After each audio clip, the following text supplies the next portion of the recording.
ലോകകപ്പ് നേടിയിട്ടും Zimbabwe പരമ്പരയ്ക്കുള്ള Indian ടീമിൽ മലയാളി താരം സഞ്ജു സാംസനെ തിരഞ്ഞെടുത്തിരുന്നില്ല. ഈ തീരുമാനങ്ങൾക്കുള്ള ചർച്ചകൾക്കിടെ വലിയൊരു അപ്ഡേറ്റ് ഇതുമായി ബന്ധപ്പെട്ട് പുറത്തു വന്നിട്ടുണ്ട്.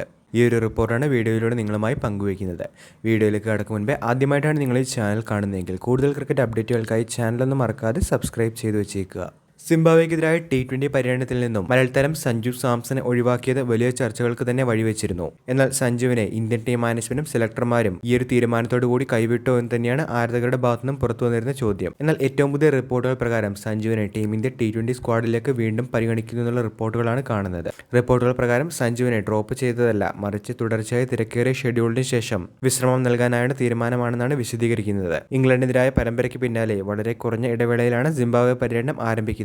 അതുകൊണ്ട് തന്നെ പ്രധാന താരങ്ങൾക്ക് വിശ്രമം നൽകി പുതിയ മുഖങ്ങളെ പരീക്ഷിക്കാനാണ് സെലക്ടർമാർ തീരുമാനിച്ചത്. അതിന്റെ ഭാഗമായാണ് പ്രഭ്സിമ്രാൻ സിംഗിനും മറ്റു യുവതാരങ്ങൾക്കും അവസരം ലഭിച്ചത്. എന്നാൽ ആരാധകരുടെ ചോദ്യം മറ്റൊന്നാണ്. T20 ലോകകപ്പിൽ മികച്ച പ്രകടനം നടത്തി പ്ലെയർ ഓഫ് ദി ടൂർണമെന്റായ ഒരു താരത്തെ ഇത്തരമൊരു സമയത്ത് ടീമിൽ നിന്ന് മാറ്റി നിർത്തേണ്ട ആവശ്യമുണ്ടായിരുന്നു എന്നായിരുന്നു അത്. സോഷ്യൽ മീഡിയയിൽ വലിയ ചർച്ചയും അതൃപ്തിയും ഇതിനോടകം തന്നെ ഉയർന്നിരുന്നു. ചിലർ ഇത് ഭാവിയിലേക്കുള്ള ടീമിനെ തയ്യാറാക്കാനുള്ള നീക്കമാണെന്ന് പറയുമ്പോൾ മറ്റു ചിലർ സഞ്ജുവിന് തുടർച്ചയായ അവസരങ്ങൾ നൽകേണ്ടതായിരുന്നുവെന്ന് അഭിപ്രായപ്പെടുന്നു. അതേസമയം ഒരു കാര്യം വ്യക്തമാണ്, സഞ്ജു സാംസൺ ഇന്ത്യൻ ടീമിന്റെ പദ്ധതികളിൽ നിന്ന് പുറത്തായിട്ടില്ല. അദ്ദേഹത്തെ സ്ഥിരമായി ഒഴിവാക്കാൻ സെലക്ഷൻ കമ്മിറ്റി തീരുമാനിക്കുന്നില്ലെന്നും വരാനായിരിക്കുന്ന പ്രധാന ടൂർണമെന്റുകളിലും ഏഷ്യൻ ഗെയിംസിലും അദ്ദേഹം വീണ്ടും ഇന്ത്യൻ ജേഴ്സിയിൽ എത്തുമെന്നും ദേശീയ മാധ്യമങ്ങൾ റിപ്പോർട്ട് ചെയ്തിരുന്നു. ഈ ഇടവേള അദ്ദേഹത്തിന് വിശ്രമവും തയ്യാറെടുപ്പും നൽകാനാണ് ഉപയോഗിക്കപ്പെടേണ്ടത്.